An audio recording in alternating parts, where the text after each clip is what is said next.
ब्रजराज को।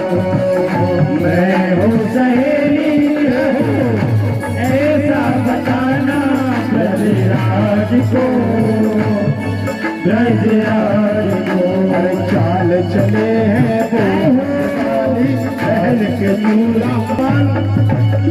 भोलेनाथ पर नजर श्री कृष्ण की पड़ती है, कहते हैं देखा मोहन ने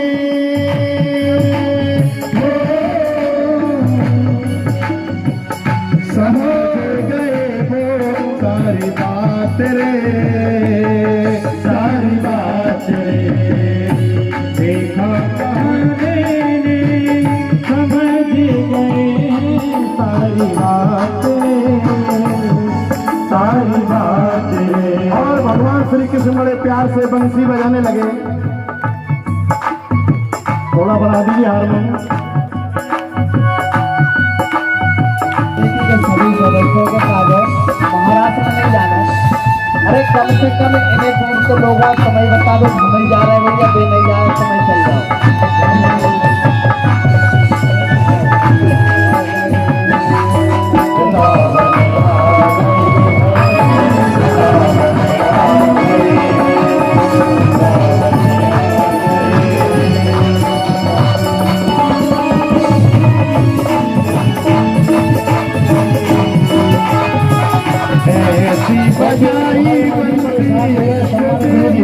आपको करके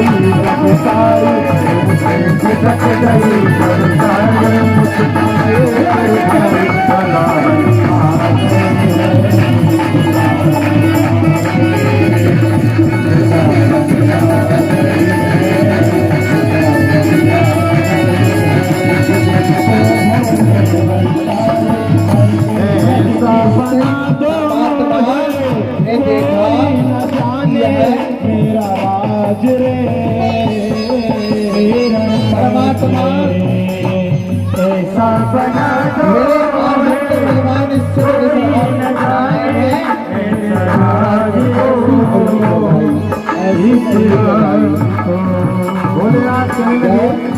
क्योंकि जगत का कुछ ऐसा बना दो न जाने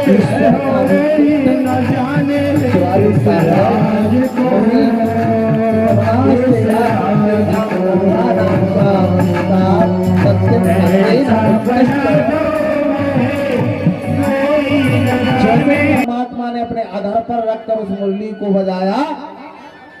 भगवान भोलेनाथ अपनी शुद्ध बुद्ध भूल गए और जो साड़ी और जो टिकी बूंदी लगी थी वह सब तहस नहस हो गई और भोलेनाथ को प्रणाम करने लगे। भोलेनाथ से कहने लगे कर चरण कृतम्बा काय जम कर्म जम्बा श्रवण नयन जम्बा मान संभाव परादम वहितुम वहितुम वा सर्वमेत समक्ष जय जय करुणाब्धे श्री महादेव शंभु। हे परमात्मा, मेरे कर से, मेरे श्रवणों से, मेरे मुख से, मेरी पादुका से, मेरे शरीर से जो अपराध बने हो और आज मैं बड़ा अपराधी हूँ, मैंने आपका स्मरण नहीं किया, फिर भी आप मेरे समारास में आत्मा और परमात्मा के मिलने पर इस रास में आए, तो आज से इस रास का नाम मैं महारास रख देता हूँ। पहले रास था बंधुओं, और जब भोलेनाथ उस रास में पहुंचे तो वह महारास हो गया। और उस महारास में ही भगवान श्री कृष्ण ने कहा कि प्रभु अब आ गए हो तो यहीं विराजमान हो जाइए। तो उस महाराज के ही दिन उस शरद पूर्णिमा में भगवान भोलेनाथ ने उस वृंदावन धाम में गोपेश्वर नाम से अपना लिंग स्थापन किया। बोले गोपेश्वर भगवान की जय हो, श्रीमद् भागवत महापुराण की जय हो, सुहागपुर धाम की जय हो। इस प्रकार यह महाराज चला और 6 माह तक चलता रहा, जब तक समस्त गोपियों के अंदर से समस्त क्रोध की भावना, कपट छल छिद्र का निवारण नहीं हुआ, तब तक परमात्मा ने इस महाराज को चालू रखा और महाराज ने उन आत्माओं को परमात्मा का मिलन मिलाकर फिर अपने कार्य को समाप्त किया। वहीं से अब भय की चर्चा आती है। महाराज पूर्ण हुआ भगवान के 11 वर्ष के परमात्मा जो हो रहे हैं, समस्त देवता है, देख रहे हैं कि किस प्रकार से अगर परमात्मा लीला करते रहे तो इस धरा का पाप कैसे दूर हो। तब नारद जी का स्मरण किया। कभी भी ध्यान रखना, जब कोई उत्तम कार्य करने लगो तो हमारे यहाँ जो चतुर व्यक्ति हो उससे सलाह लेना चाहिए। समस्त देवता भी जब अपना कार्य करवाते हैं तो वह क्या करते हैं कि नारद जी के पास जाकर अपनी सूचना सभी देवताओं के पास फैलाते हैं। और नारद क्या, जिसकी बात कभी रद्द ना हो वह नारद।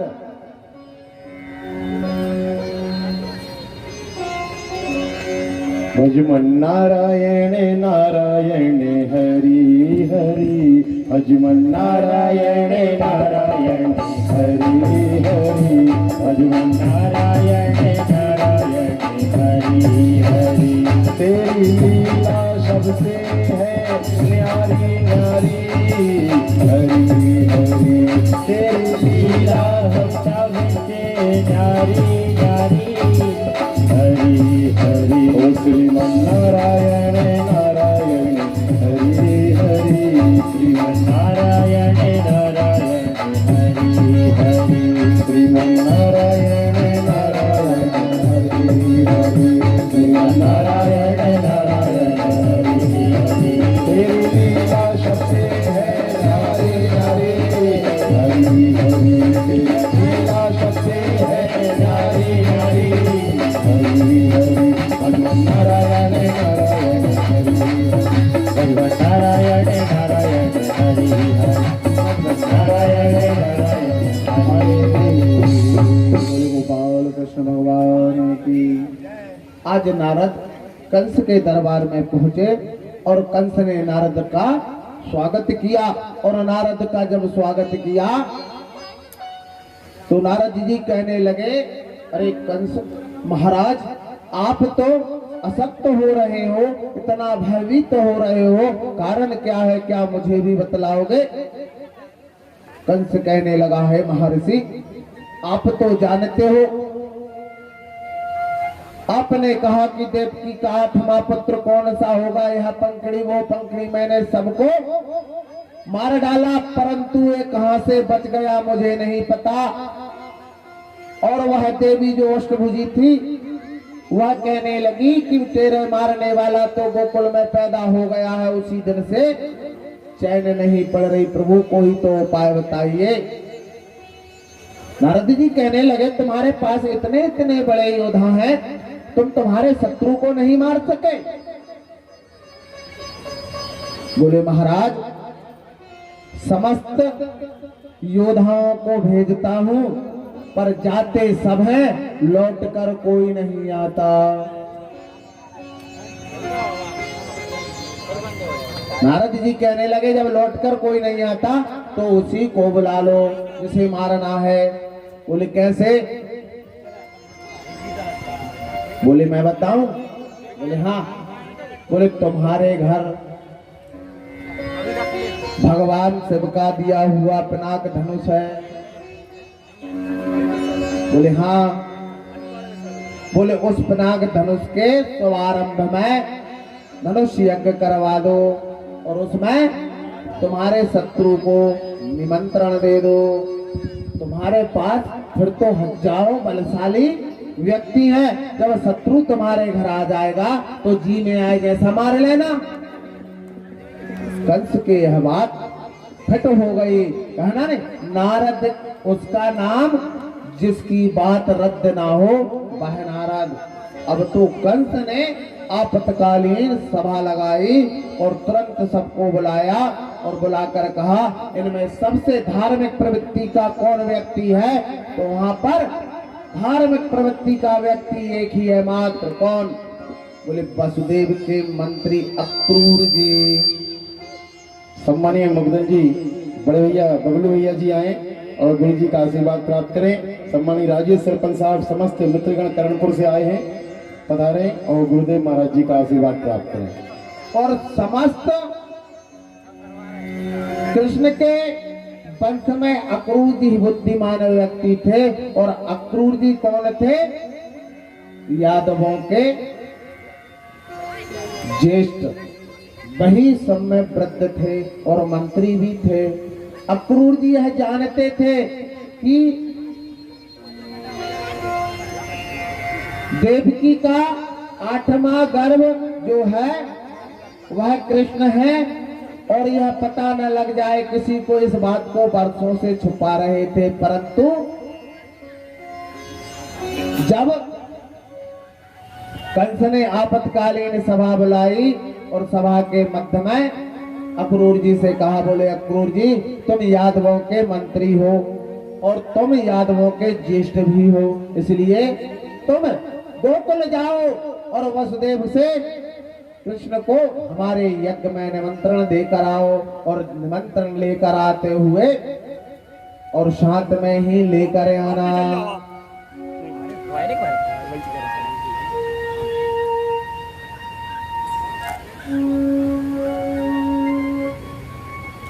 अक्रूर जी आज हृदय पर ऐसा वज्रघात लगा, ऐसा वज्रघात लगा कि इस वज्र को ना तो वह हटा सकते थे क्योंकि राजा की आज्ञा है। एक मन होता कि मैं गोकुल जाऊं या ना जाऊं, दूसरा मन होता कि विधाता मुझे मृत्यु प्रदान कर दे जिससे मैं कन्हैया तक पहुंच ही ना पाऊं। राज धर्म है, निभाना पड़ेगा। अगर अपने धर्म से क्षत्रिय निडर हो गया तो वह राजदोष के कारण नरक में जाना पड़ेगा। हर व्यक्ति जब तक डरता था कि जब तक धर्म उनके साथ था बंधुओं, जब तक वे धर्म को समझते थे। देखो महाभारत में युद्ध चलता था, हमारे कुछ सदस्य आए हैं, आओ आओ। जब तक युद्ध चलता था तब तक युद्ध में सब शत्रु थे, पर धर्म में परायण सभी शत्रुगण रात्रि के समीप जब युद्ध समाप्त हो जाए तो एक साथ एकत्रित होते थे। आज के शत्रु के लिए अगर कहा जाए तो वह कहता था कि भाई तू उससे बातें करना, मैं पीछे से रामपुरी ले जाकर घोंप दूंगा। मेरे लगी श्याम संग प्रीत ये दुनिया क्या जाने, मेरी लगी श्याम संग प्रीत दुनिया क्या जाने, लगी श्याम संग प्रीत ये दुनिया क्या जाने, मेरी लगी श्याम संग प्रीत ये दुनिया क्या जाने। हमारे गांव से जी हमारे शिष्य हैं, हमारे मामा जी के लड़का भी आए हैं कालीचरण चौहान, और हमारे गांव से हमारे गांव के साहू जी हैं, आजकल वो सेमरी में रहने लगे। उन्हें पता चला कि हमारा भाई साहब भी कथा करने लगा है, तो मेरा सौभाग्य, बहुत बुद्धिमान व्यक्ति, खपड़िया के बुद्धिमान व्यक्ति तो एक हमारे मामा जी के लड़का और एक साहू जी। ये साहू जी इतने बुद्धिमान है कि अगर कोई आदमी बात कर रहा हो तो समझ जाते हैं क्या कहना चाहिए। और हमारे काका जी श्री श्याम सिंह जी वह आए और मंच पे विराजे हैं। हमारे भैया सभी लोग और समिति के सदस्यगण इनको जलपान कराए और जलपान कराकर जो भी तुमसे यथावत बने बात करें। तो क्या हुआ, अक्रूर जी मन में भयभीत तो हो रहे थे कि आज राज धर्म के कारण मुझे एक बालक की हत्या करवाना पड़ेगा। परमात्मा निडरता होकर तू इतना निर्दयी ना बन, मुझे प्राण दंड दे दे कि मैं गोकुल जाते जाते रास्ते में ही मेरे प्राण निकल जाए। पर कहीं ऐसा हुआ है। श्री रामेश्वर जी बाबूजी आए और यहाँ पर जो बैठे हुए हैं गुरुजन उनका पूजन करें। सम्मानीय गोपाल प्रसाद जी भी आए, सम्मानीय बाबूलाल जी जर्नल हमारे मुख्य यजमान आए और गुरुदेव मान मेहमानों का पूजन करें।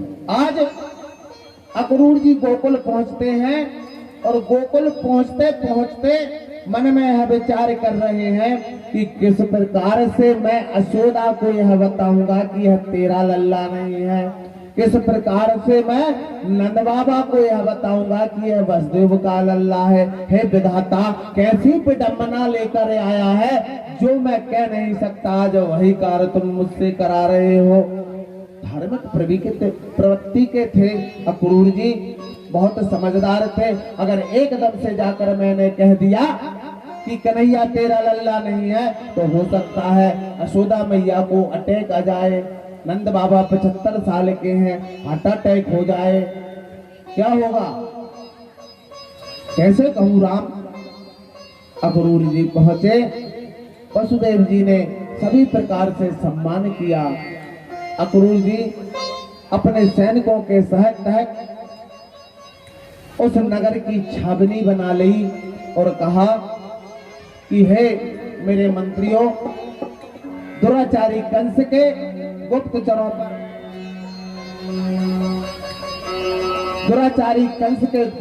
पर अपना निशाना बनाए रखना।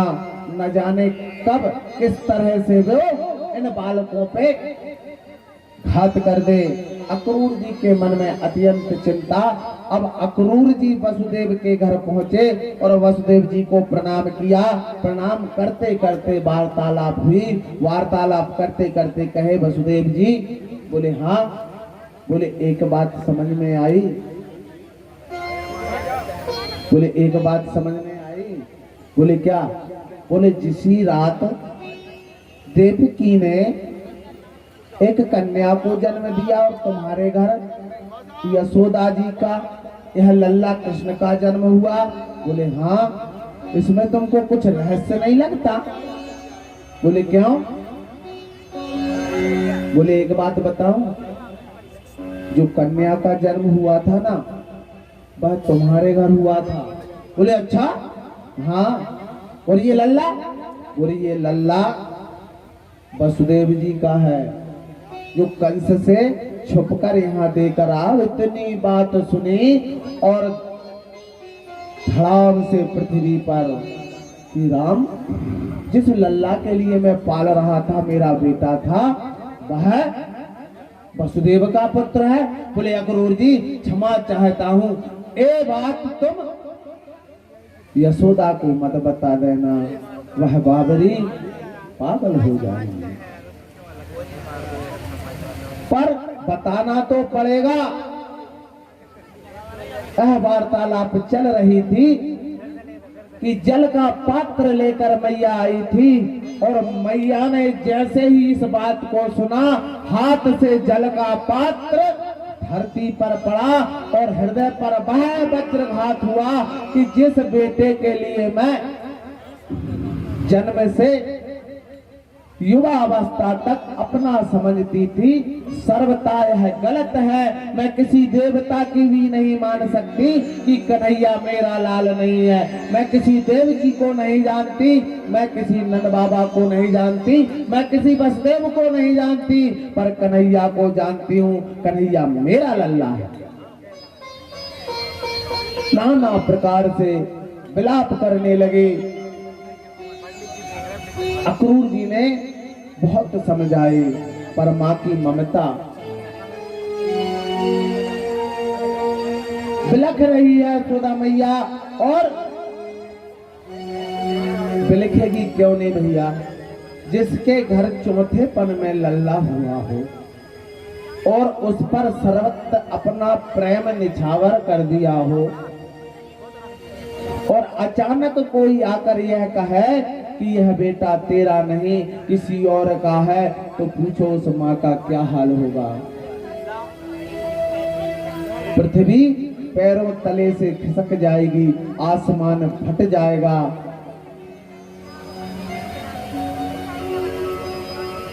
इन बातों को यहीं पे छोड़ते हुए अब तो कृष्ण और बलराम दोनों भी आ गए हैं, और आते हुए देख अक्रूर जी को प्रणाम किया और बैठ गए। बाबा का मुंह उतरा है, मैया जलपान छोड़ दिया। अक्रूर जी समझा रहे हैं, पर मैया बिलख रही है, मेरा लाल मेरा है, मेरा कन्हैया मेरा है, मेरा बेटा मेरा है। मैं नहीं जानती कौन देवकी है, मैं नहीं जानती कौन वसुदेव है।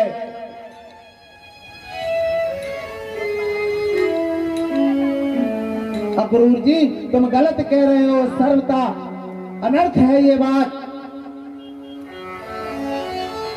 कन्हैया खुद गए और कन्हैया कहने लगे, मैया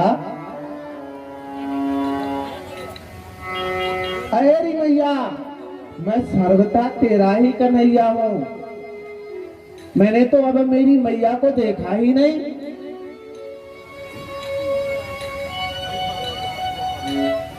तुम इतनी व्याकुल क्यों हो रही हो, हमेशा मैं तेरा ही कन्हैया रहूंगा मैया।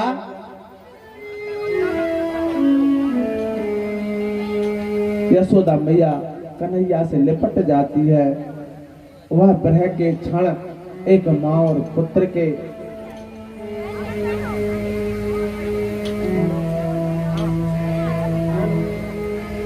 अक्रूर जी कहते हैं कि बलराम मैं कन्हैया को लेकर मथुरा के लिए जा रहा हूं, तुम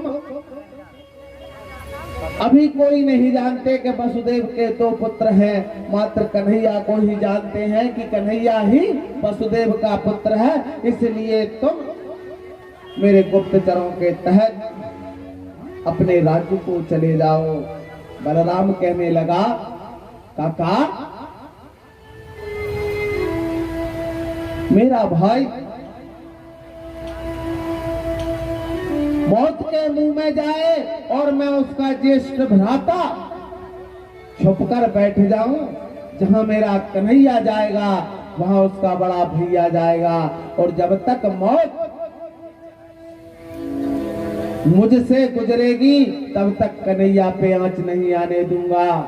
क्यों रे कन्हैया, पता मैं साथ चलूंगा कि नहीं? कन्हैया कहने लगे, हाँ दाऊ भैया अपन दोनों साथ चलेंगे। क्यों कन्हैया को डर लगता था कहीं अगर दाऊ भैया ने एक ही मार दिया तो गोविंदाय नमो नमः।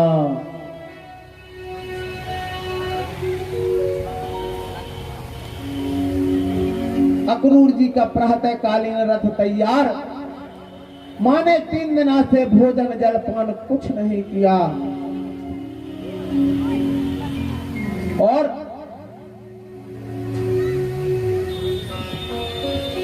कन्हैया तैयार होकर आए, रथ पर बैठे।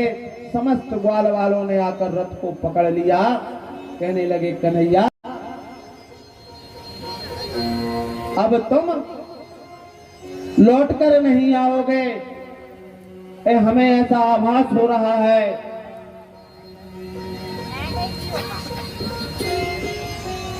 कन्हैया कहने लगा, अरे मैं नहीं आऊंगा तो तुम ही वहां पर बुला लूंगा, मैं तुम्हारे बगैर रह सकता हूं क्या? समस्त ग्वाल वालों को मनाया कन्हैया ने, पर वह प्रेम की छटा, ब्रह्मभान की लली,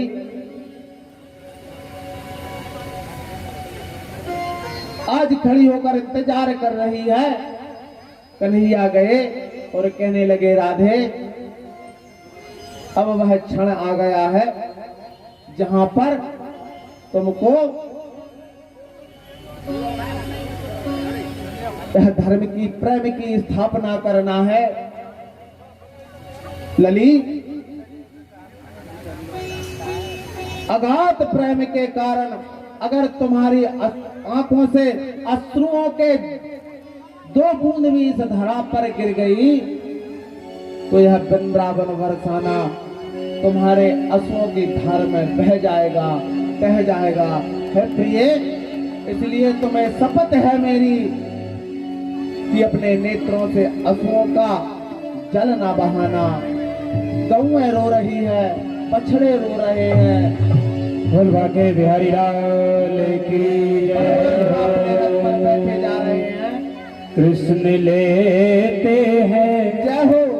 कृष्ण लेते हैं ब्रज से विदाई की, मैया मोहे याद ना करे। कृष्ण लेते हैं ब्रज से विदाई की, मैया मोहे याद ना करे। कृष्ण लेते हैं ब्रज से विदाई की, मैया मोहे याद ना करे। लेते हैं ब्रज से विदाई की, मैया मोहे याद ना करे। बैठे बैठे कन्हैया समस्त ग्रामवासियों से क्षमा मांग रहे हैं कि हे ग्रामवासियों, हे काका, हे काकी, मैंने तुम्हारे घर माखन खाया, तुम्हारी मटकियां फोड़ी, तुम्हारे गैये बछड़ों को छोड़ा। सब अपराध के लिए मुझे क्षमा कर देना, क्योंकि दोबारा मुझे लौटना नहीं है। दोनों कुमार उस रथ पर बैठे हैं और समस्त ग्रामवासियों से क्षमा मांग रहे हैं। एक राजा का पुत्र, एक राजा का नाती आज ग्राम के समस्त गरीब जनता से माफी क्यों मांग रहा है? क्योंकि उस ग्राम में रहकर उसने उपद्रव मचाए, पर अनर्थ नहीं।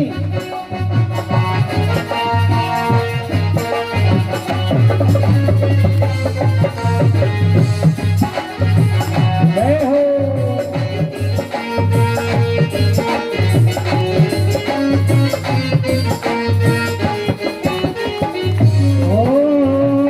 रथ को पकड़ कर मैया रोए, रथ को पकड़ कर मैया रोए, रथ को पकड़ कर मैया रोए, रथ को पकड़ कर मैया रोए।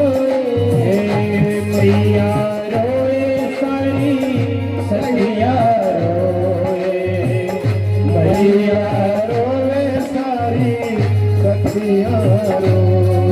रथ को पकड़ लिया यशोदा मैया ने और सारी सखियां वहां पर आकर रो रही हैं।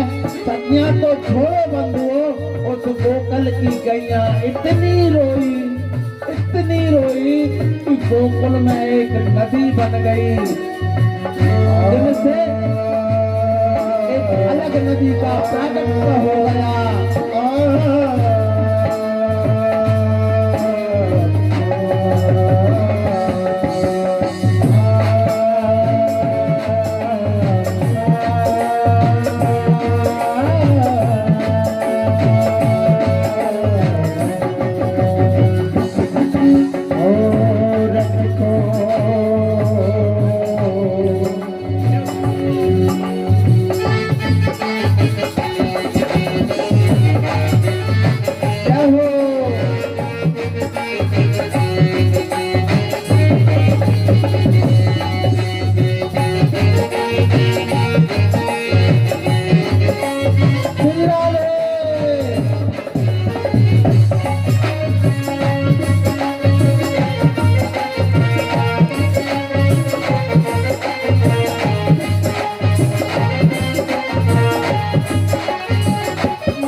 सखिया रोए, रथ को पकड़ कर मैया रोए, मैया रोवे सारी सखिया रो।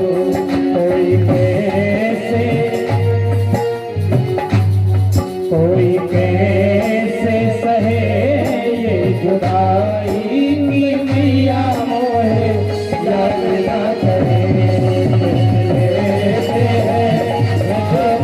जुदाई की मैया मोहे याद ना करे।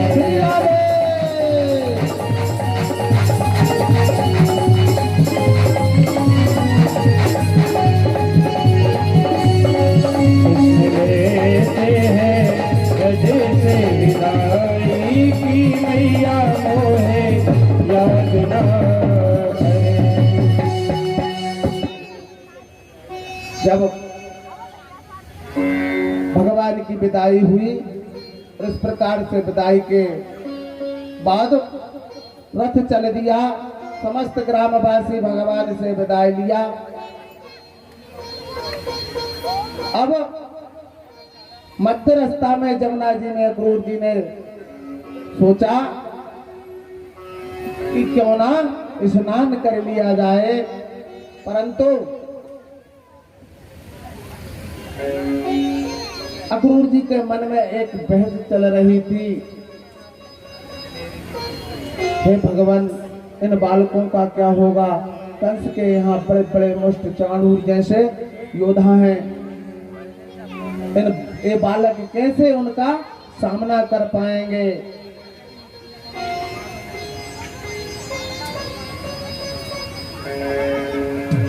अक्रूर जी स्नान करने गए, जैसे ही एक डुबकी लगाई तो नीचे देखा कि सेम टू सेम कन्हैया के जैसा सर्प के सिंहासन पर अक्रूर जी ने स्नान करने के लिए ज्यों ही डुबकी लगाई तो देखा कि कन्हैया के जैसा बिल्कुल एक सर्प की सिंहासन पर बैठा हुआ एक बालक है। बाहर निकला तो देखे कि रथ पे दोनों भाई बैठे हैं। फिर डुबकी लगाई तो देखा कि बड़ा ही दरबार सजा हुआ है और कन्हैया वहां का राजा बना बैठा है। अक्रूर जी जल ही जल में और कन्हैया के पास पहुंचते हैं। वहां पर कन्हैया अक्रूर के अंदर का जितना भय है उसे सब समाप्त कर नवदा भक्ति ज्ञान उनको देकर और अक्रूर जी को फ्री कर देते हैं कि अक्रूर जी काका चिंता मत करो, मैं भी वही तारनहार हूं जिसकी मथुरावासियों के लिए प्रतीक्षा है। आज भगवान श्री कृष्ण ग्राम मथुरा में प्रवेश करते हैं तो समस्त ग्रामवासी आतुर हो जाते हैं, स्वागत करने लगते हैं कृष्ण का। सभी कहते हैं हमारा तारनहार आ गया, हमारा तारनहार आ गया।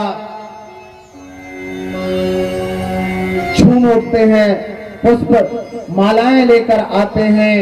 तब परमात्मा ने कहा मुझे किसी का उद्धार करना है तो सर्वप्रथम जाकर वही कसिया धोबी के पास पहुंचते हैं जो राम अवतार में विडंबना बनी थी। भैया जानकी के संग धोबी के पास पहुंचे, धोबी से कहे हमें इनमें से अच्छे वस्त्र दे दो। उन्होंने कहा तुम मुझे जानता नहीं छोड़ा, मैं महाराज दशरथ का धोबी हूं। जो एक मुष्टिका दी, गोविंदाय नमो नमः। श्री गणेश पूजन प्रारंभ। भगवान श्री कृष्ण की आगे चले। ग्राम के सखियां राजा के बाग में कूदी, बोले क्यों? माली ने रोका कि रुको रुको। माली कहने लगा क्या कर रही हो? सारी नारियां कहने लगी आज हमारा तारनहार आ रहा है, हमें अब डर मरने का नहीं, वो जाने हमें कैसे बचाएगा। हम कंस की बगीचे से सारे फूल लेने आए हैं। तो सर्वप्रथम माली आया, माली ने वो माला बनाई और सर्वप्रथम बिहारी जी के गले में डाली। बिहारी जी ने आकर उन्हें गले से लगा लिया। वह कौन? वह भी त्रेता युग का भगवान का भक्त था। अब तो भगवान रथ से उतर गए और रथ से उतरते हुए परमात्मा चल रहे हैं कि एक टेढ़ी मेढ़ी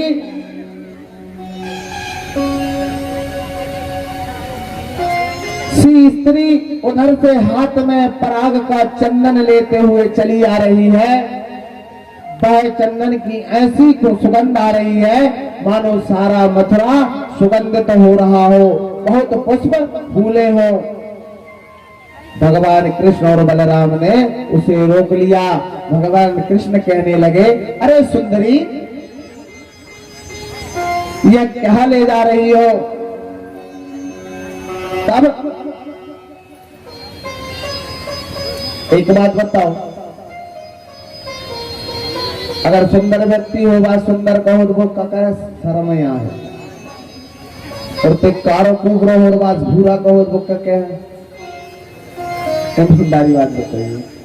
भगवान भी कदन पाते। अब वो 8 दिन से नबी मूरी और बात कहना है सुंदरी, सीधी बोल दिया। बताओ, या बात से दही कहते कि मैया हाथ में कहा है नहीं सुंदरी, इतना सुगंधित चंदन लेकर कहां जा रही हो? उसने कहा सुनो छोना, हम महाराज दशरथ की दाई हैं, महाराज कंस की दाई हैं, और हम वहां पर उनको चंदन लेके जा रहे हैं, उपटन लेके जा रहे हैं। जब तक महाराज को चंदन नहीं लगेगा तब तक ये किसी को नहीं लगेगा, मार्ग छोड़ो। कृष्ण कहने लगे सुंदरी, बोले जबान संभाल के बात कर मोड़ा। का बात का शब्द हिंदी में ये अपने तमिल जाते पंजाबी नहीं कहते। वो संभाल के बोल लगी छोना, अपने जबान को लगाम दे। अब वह कुब्जा चंदन ना लगा रही थी भगवान के, वह कुबरी चंदन नहीं लगा रही थी भगवान के। भगवान ने अपना एक अंगूठा का पैर दाहिना कुब्जा के पैर पर रखा और हाथ की जो टुंडी से यहाँ पर लगाया तो जर जर जर जर जर जर जर जर जर जर जर जो कुबड़ी थी वह सीधी हो गई, और सीधी के साथ साथ वह एक सुंदर अप्सरा बन गई।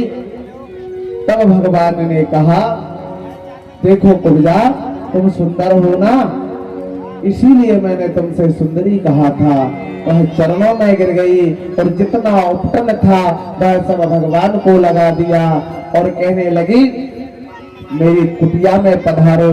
तब भगवान ने कहा, कुब्जा, जिस दिन मैं कंस का वध करके नगर भ्रमण करूंगा उस दिन तेरे कुटिया में जरूर आऊंगा। बोले बाके बिहारी लाल की जय हो। वह ऊपरी कौन थी?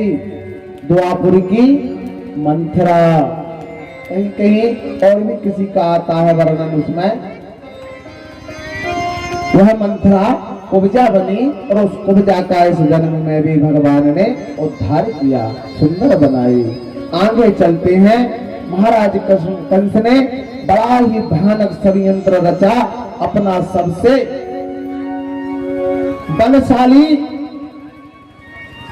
जिसमें 1000 बलों का 1000 हाथियों का बल था, वह बलशाली हाथी कवलिया पीर को इतनी मदरा पिलाई कि उससे सामने जो भी आ जाए वह बेलन करता हुआ चला जा रहा था। भगवान श्री कृष्ण ने कहा भैया दाऊ? बोले हाँ। कुवलिया पीर ने मदरा पी है और मामा जी ने व्यवस्था अपने मध्य बनाई है। जब व्यवस्था को पकड़ हो जाए तो लगे कन्हैया अपन गोवर्धन उठा ले थे जाम का 7 कोस को गोवर्धन छिंगली पे धरो है। तो कुवलिया पीर में कहा जाता है ज्यादा 2-4-10 हाथियों को वजन हो जाता। जैसे ही कुवलिया पीर आया भगवान तो खड़े रहे, बलराम ने जो मुष्ट प्रहार मारा कि कुवलिया पीर नीचे और भगवान ने उसके दांतों को पकड़कर गोविंदाय नमो नमः और दोनों दांत निकाल कर दोनों भाई महाराज की सभा में पहुंचे। महाराज अपने सिंहासन पर बैठा था। मल्ल कुश्ती के लिए मल्ल योद्धा अखाड़े में खड़े हुए थे। बड़े बड़े मुष्ट प्रचंड जैसे उनके लड़ने वाले मल्ल युद्ध करने वाले योद्धा थे। जैसे ही भगवान श्री कृष्ण और बलराम को कंस ने देखा आंखें फटी की फटी रह गई कि भैया लो अब तो अखाड़े में ही आ गए। चाणूर वगैरह कहने लगे महाराज अब क्या किया जाए? बोले अगर ऐसे मारते हैं तो समस्त गोकुलवासी यहाँ पर बैठे हैं, दंगा हो जाएगा। तो बोले इनसे कहो कि मल्ल कुश्ती में हमने इन्हें पारंगत सुना है और इन्होंने बड़े बड़े असुरों को परास्त किया है, तो क्यों ना हमारे इन मल्लों को भी परास्त करें। पर जिन राक्षसों को परमात्मा ने संहारा किसी ने देखा नहीं था। गांव वालों ने सबको ऐसा लगता था कि परमात्मा ने कन्हैया की रक्षा की है, परमात्मा ने कन्हैया की रक्षा की है। पर आज तो कन्हैया को ऐसे भयानक योद्धा से लड़ना देख रहे हैं तो समस्त गोकुलवासी कहने लगे पहले हमसे लड़ो उसके बाद कन्हैया से लड़ना। कन्हैया ने कहा बात विवाद करने से कोई मतलब नहीं है और कहा दाऊ हाँ कन्हैया। बोले मामा के लिए पहले ये उपहार दे दो दोनों दांत और इसके बाद में हम इन योद्धाओं को समझ लेंगे। कुश्तियां लड़ी, परमात्मा ने समस्त राजा कंस के योद्धाओं को धराशायी कर दिया। और जैसे ही अंतिम योद्धा को मारने के बाद कन्हैया को क्रोध आया और जैसे ही कंस की ओर बढ़े कंस अपने सिंहासन छोड़कर नगर में भागने लगा, महल के अंदर भागने लगा। कन्हैया झपटे और झपट कर मामा के पैर पकड़े और वहीं से कहते ना कंस कड़ोरन, वहीं से कड़ोरते हुए और सिंहासन के समीप ले आए। और एक नारियल फोड़ देना, यहाँ पर नारियल फोड़ देंगे। तुम तो ठहरे यदुवंशी। बोलो कृष्ण कन्हैया लाल की गोविंद बोलो हरि गोपाल बोलो हरि गोपाल बोलो गोविंद बोलो हरि गोपाल बोलो गोविंद बोलो हरि गोपाल बोलो गोविंद बोलो हरि गोपाल बोलो गोविंद बोलो हरि गोपाल बोलो राधा गोविंद बोलो राधा हरि गोविंद बोलो। श्रीमती जयंती बाई मौर्य जी भूतपूर्व पार्षद क्लब और लक्ष्मी नारायण जी आए गुरु जी का पूजन करें। गोविंद बोलो हरि गोपाल बोलो गोविंद बोलो गोविंद बोलो हरि गोपाल बोलो गोविंद बोलो हरि गोपाल बोलो राधा रमण हरि गोविंद बोलो राधा रमण हरि गोविंद बोलो राधा रमण हरि गोविंद बोलो राधा रमण हरि गोविंद बोलो हरि गोपाल बोलो गोविंद बोलो गोपाल बोलो।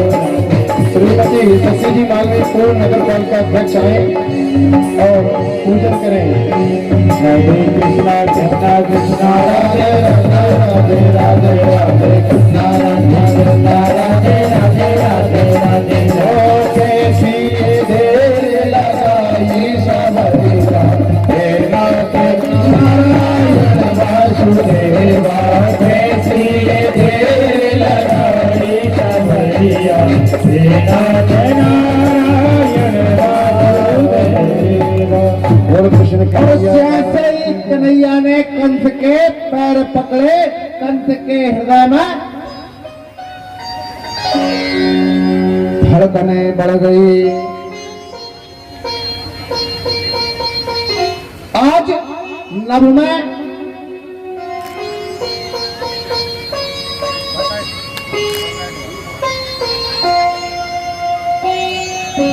में समस्त देवी देवता एक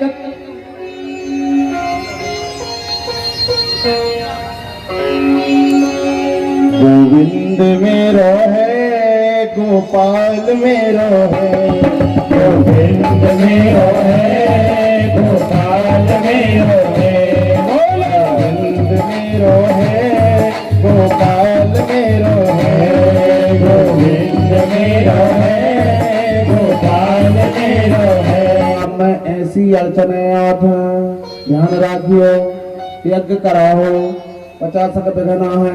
आज अच्छो काम कहो रहो, कंस को मर्दन कितनी दान मारवे कोशिश करी, भगवान ने कितनी दान लो चलाओ लोचई नहीं पा रहो। कोई यजाठ माला डाल दे, कोई यजाठ तिलक लगा दे, अच्छा अच्छो काम है कि नहीं। ब्रह्मांड में खड़े हैं भगवान और वे देख रहे हैं कब मर जाए। ऐसे ही अच्छो काम करते रहो, प्रयास करते रहो। कितने ही विघ्न आए उन विघ्नों को मत डरना, पर उस अच्छे काम के लिए करते जाना।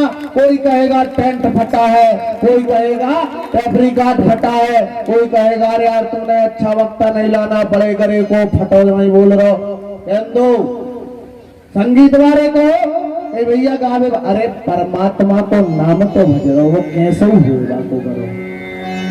इन चीजों पर ध्यान ना देते हुए सत्काम करते जाना, जीवन को सफल बनाना है। तो क्योंकि बुराओ जो देखनु में चलाओ, मिला न बुरिया को, और खोजो दिल जो अपनो तो मुझसे बड़ा न को। स्वच्छ बनने की कोशिश मत करना, स्वच्छता लाने की कोशिश करना। परमात्मा भगवान श्री कृष्ण आज कंस को मारने के लिए आगे बढ़े। समस्त आकाश मंडल में देवता अपने अपने हाथों में पुष्प लेकर खड़े हैं कि आज इस भूमि का भार उतरने वाला है, इस दुराचारी का वध होने वाला है। नाग गंधर्व किन्नर तासे इत्यादि लेकर खड़े हैं कि जैसे ही कंस मरेगा हम परमात्मा की जयकारा लगाएंगे। पर भगवान ने भी सभी के मन की अभिलाषा जानते हुए कंस को खींचा और छाती पर बैठकर जो भगवान का नाम लिया और जो मुष्ट प्रहार वज्रखम एक ही मुक्का में जो गरजने वाला चलने वाला सारी पृथ्वी पर अपना अस्तित्व जमाने वाला जो किसी से डर नहीं रहा था, वह कंस मुंह से रुदन की धारा बमक पड़ी, बहने लगी, नेत्रों में अंधकार छाने लगा। तब हाथ जोड़कर विनय करने लगा कि प्रभु तुम हो कौन। तो शांताकारं भुजगशयनं पद्मनाभं सुरेशं विश्वाधारं गगनसदृशं मेघवर्णं शुभांगं लक्ष्मीकान्तं कमलनयनं योगभृदानगम्यं वन्दे विष्णुभववाहनं सर्वलोकैकनाथं।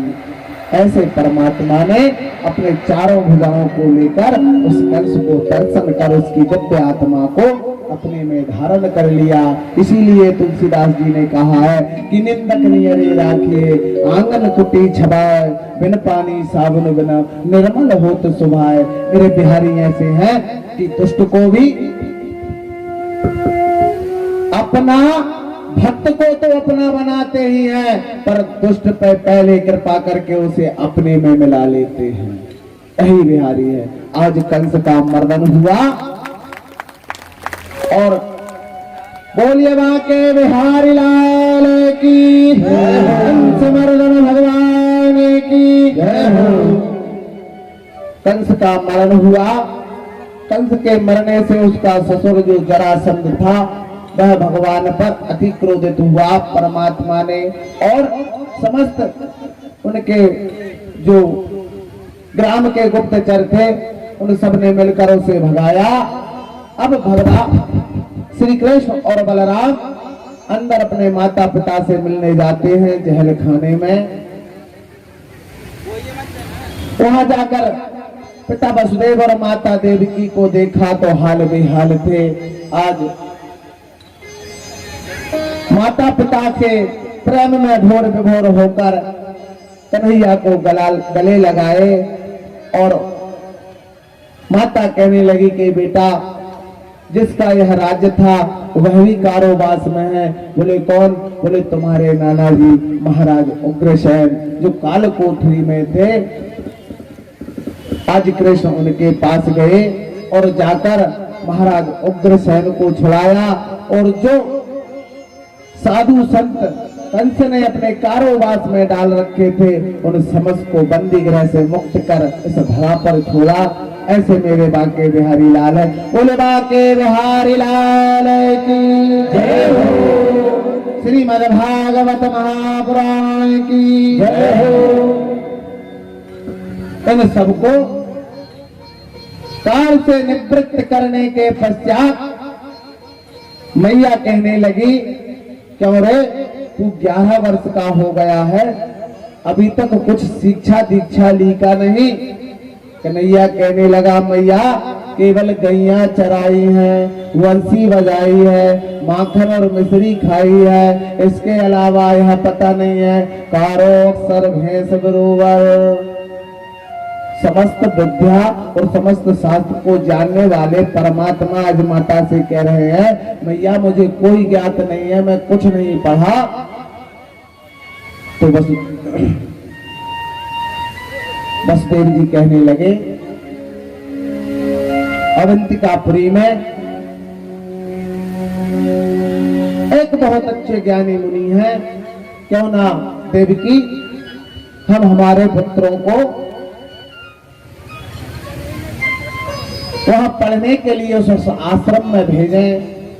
आज भगवान अवंतिकापुरी उज्जैन में जाते हैं जिसे हम अवंतिका कहते हैं। इस 7 पुरियों में एक पुरी है अवंतिकापुरी।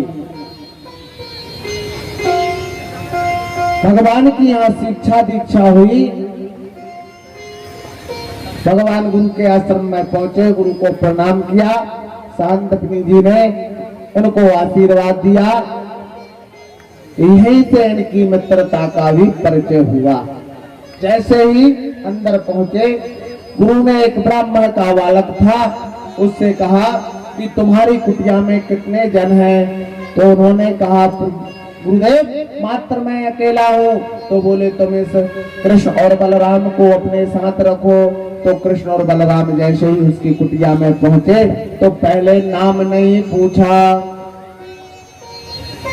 वह ब्राह्मण बालक ने अतिथि देवो भव, अतिथि का स्वागत किया, चरण धुलाए, आसन दी। तब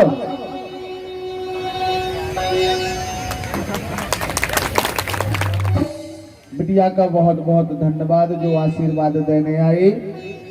लली तेरे समस्त कार्य सिद्ध हों और इस प्रकार का आशीर्वाद देना कि कभी भी मैं मंच पर बैठूं तो बेटा मेरी जबान न लड़खड़ाए, जो सत्य है वह सत्य बात कहकर इस सभा के मध्य में लाऊं और यहाँ पर बैठे सभी मेरे श्रोतागण उस बात पर चलकर सत्यता का परिचय दें और सत्य सनातन धर्म को ध्वजा को फहराते रहें। ऐसी मुझे आशीर्वाद देना, तेरा बहुत बहुत धन्यवाद। अब शांतिपनी ऋषि के यहाँ पर जाकर भगवान शिक्षा दीक्षा लेने लगे। वहां पर एक ब्राह्मण का बालक था जिसका नाम सुदामा था और वह सुदामा का नाम का ब्राह्मण इन दोनों मित्रों को देखकर अतिथि देवो भवन का पूजन किया, आसन दिया। पश्चात कृष्ण कहने लगे मित्र तुम भी बैठो। तो सुदामा सहज भाव से कहने लगा कैसा मित्र, कौन मित्र, मैं आपको जानता नहीं, पहचानता नहीं और ना आप मेरे बारे में जानते हो। क्या शिक्षा मिली? मोटरसाइकिल पर जा रहे हैं, खेत में खड़ा है, दो बात भाई, फलाने गांव को मोड़ा, फलाने पटेल को हमरो मित्र है, मित्रता होगी। मित्र शब्द संसार में सबसे बड़ा नाता, इस नाते के समान कोई सा नाता नहीं, क्योंकि इसमें उद्गम है, प्रेम है, निश्चल भावना है, सत्यता है, कठुता है, मित्रता। गुरु से कपट मित्र से चोरी, क्या हो वंदा क्या हो कोड़ी। आजकल के मित्र अरे होटल पे ले एक ले भैया हमारे घर में चलती नहीं है, अरे तो घर मत जाइए, आज रात यहीं रुक जाइए पर ले तो।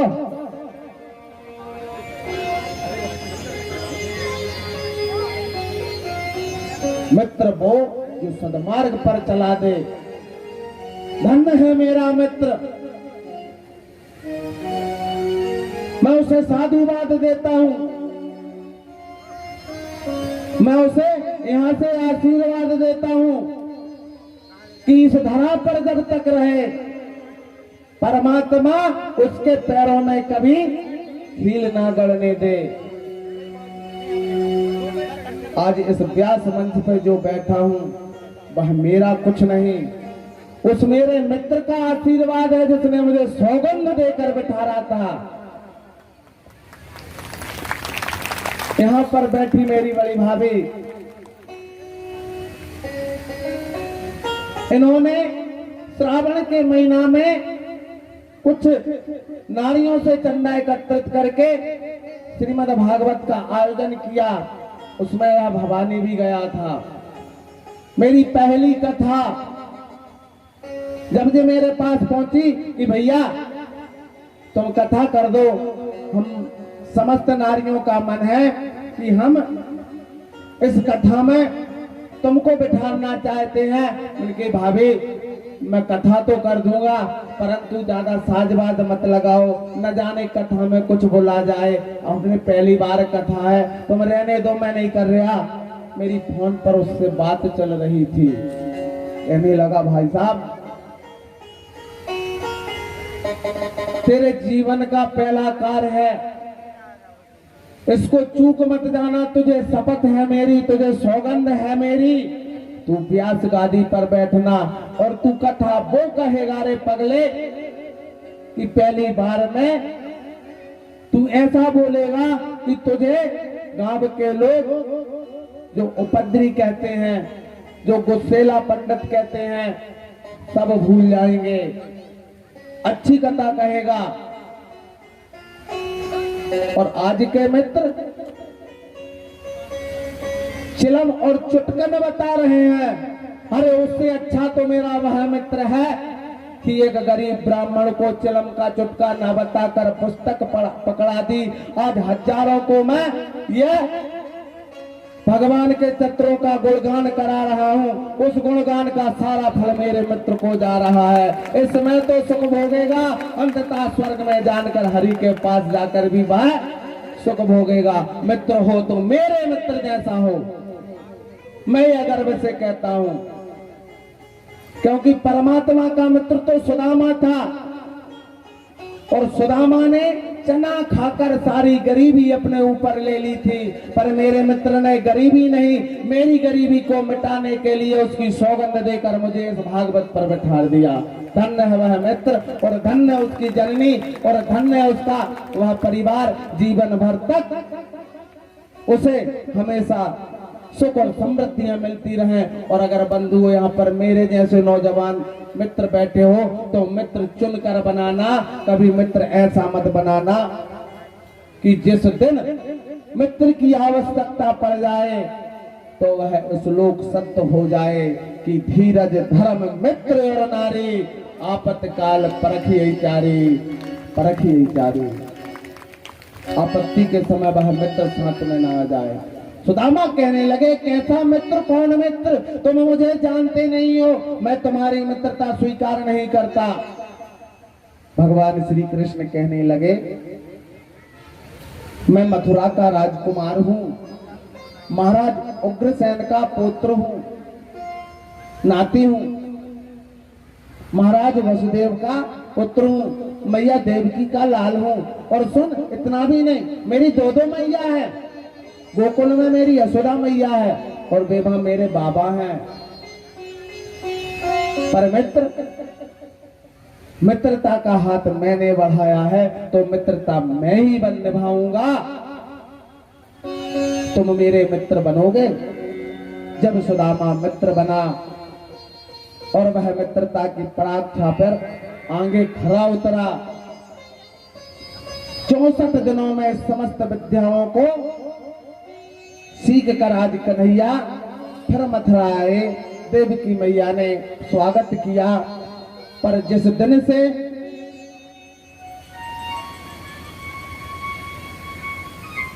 वह, तुम्हारे मन में जवाब तो नहीं आ रही, चनावारी कथा नहीं गई? हाँ, समय कम थे कि मारे पता है मेरी काज है। तुमसे मैंने एक ही बात की थी कि मेरा मित्र दारिद्रता तो नहीं ले सका, पर उसने पुस्तक पकड़ा दी। भगवान कृष्ण का मित्र सुदामा दारिद्रता ले गया। वो क्यों? क्योंकि उसने वो चना खा लिए थे ना, वो चना श्रापित चना थे। इसलिए कन्हैया घर में आए और उदास रहने लगे तो देवकी मैया कहने लगी, कन्हैया बात क्या है? गुरुकुल से आया है? तो कन्हैया ने कहा, मुझे समस्त गोपियों की, मैया यशोदा की, गैया की और राधा की याद आ रही है मैया। तब उन्हीं का परम भक्त बड़ा बुद्धिमान उद्धव नाम का मित्र आया और उद्धव ने ज्ञान बांटना चालू कर दिया। जब कन्हैया को ज्ञान दिया, कन्हैया कहने लगे, उद्धव यह पत्रिका ले जाओ और उन समस्त गोपियों से तुम अपना यह ज्ञान बांटना। इंद्र महाराज, पन्नकौर, तब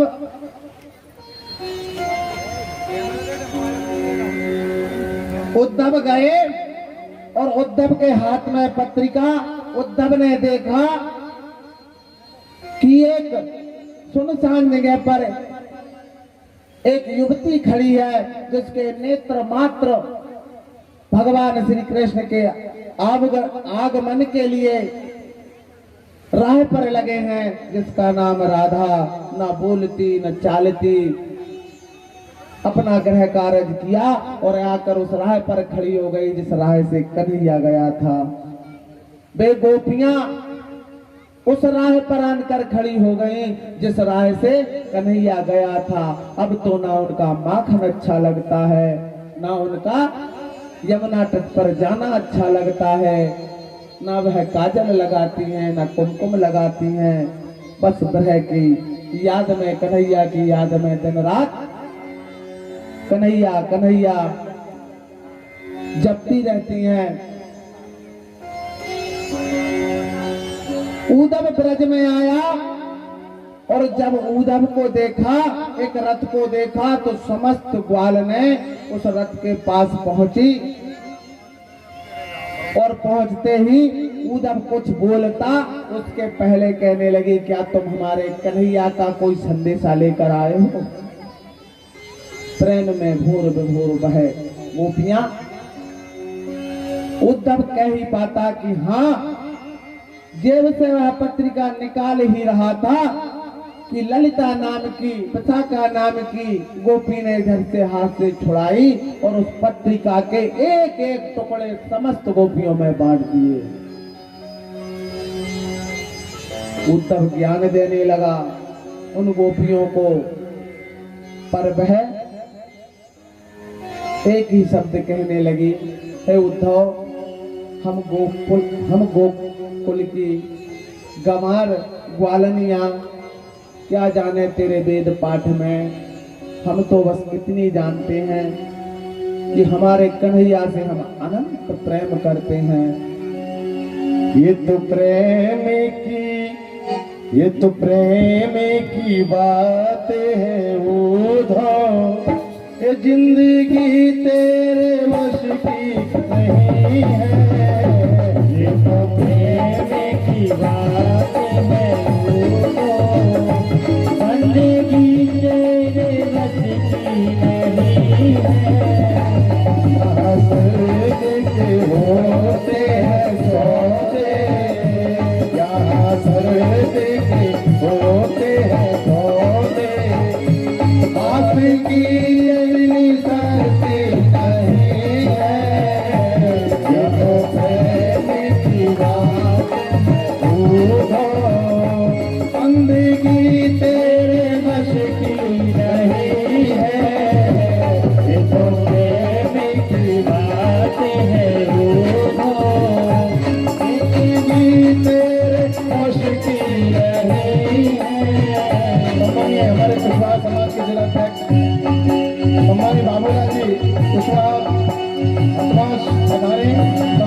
शर्मा जी पधारे और गुरुदेव महाराज का आशीर्वाद प्राप्त करें।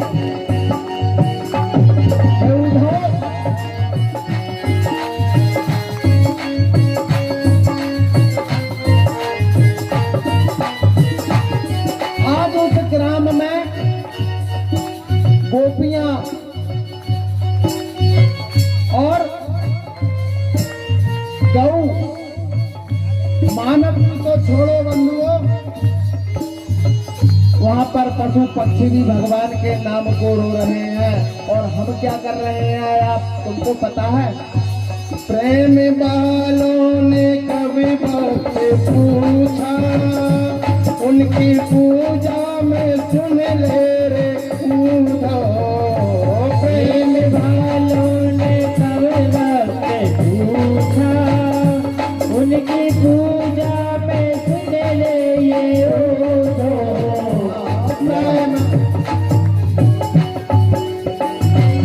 प्रेम वालों ने कभी पूछा, उनकी पूजा में सुन ले उद्धव।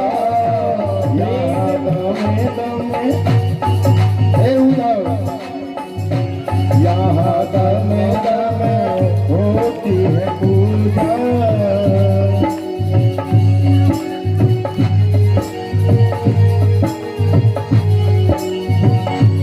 सर झुकाने की फुर्सत नहीं है, ये तो प्रेम की बात है उद्धव। अरे बंदगी तेरे बस की नहीं है, ये तो प्रेम की बात है उद्धव। बंदगी तेरे बस की नहीं है, यहाँ सर्द के होते हैं सौदे। अरे रास्ते में होते हैं सौदे। अरे आस की इतनी सस्ती नहीं है, ये तो प्रेम की बात है वो, जिंदगी तेरे बस की नहीं है। जो असल में है मस्ती में डूबे, क्या परवाह जिंदगी की, जो असल जिंदगी में है डूबे।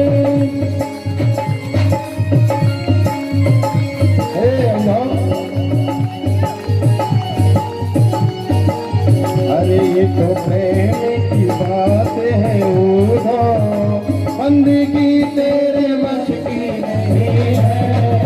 ये तो प्रेम की बात है उधो, बंदगी तेरे वश की नहीं है। बंदगी तेरे वश की नहीं है, बंदगी तेरे वश की नहीं है। कृष्ण कन्हैया उद्धव के समस्त वस्त्र आभूषण उन गोपियों ने लौट दिए और कहने लगे, अरे उद्धव, उस नंद के छोड़ा से है कहना कि प्रीत की रीत के जाने सकी, वो तो नंद को बालक को सावरिया, जमुना तट जाए के गाय के बजाए के बांसुरी गावत है, नित नाचत है नट नागरिया। हे उद्धव, उससे कहना कि न जाने क्यों हर पल जो उन्हें देखने को तरसते हैं, न जाने क्यों जो हर पल उन्हें देखने को तरसते हैं, वो दिखते हैं तो करार आता है दिल को, वरना आंखों से आंसुओं के झरने बरसते हैं, झरने बरसते। गोपियां इतनी रोई कि गोकुल के यहाँ पर नदियां बन गई हैं बंधुओं। यह प्रेम का वरह था उनका। उद्धव ने हजारों प्रकार से उन गोपियों को समझाया, पर बस यही पूछा कि इतना बता दे उद्धव कि वह बेदर्दी आएगा या नहीं।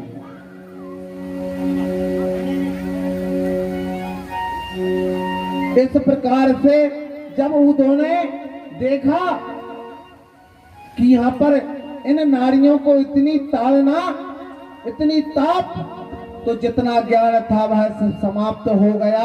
आगे क्या देखता है कि यहाँ पर मानव तो मानव, पर देखी तो गौएं इतनी रो रही हैं भगवान कृष्ण के विरह में कि आंसुओं की धार लगी है।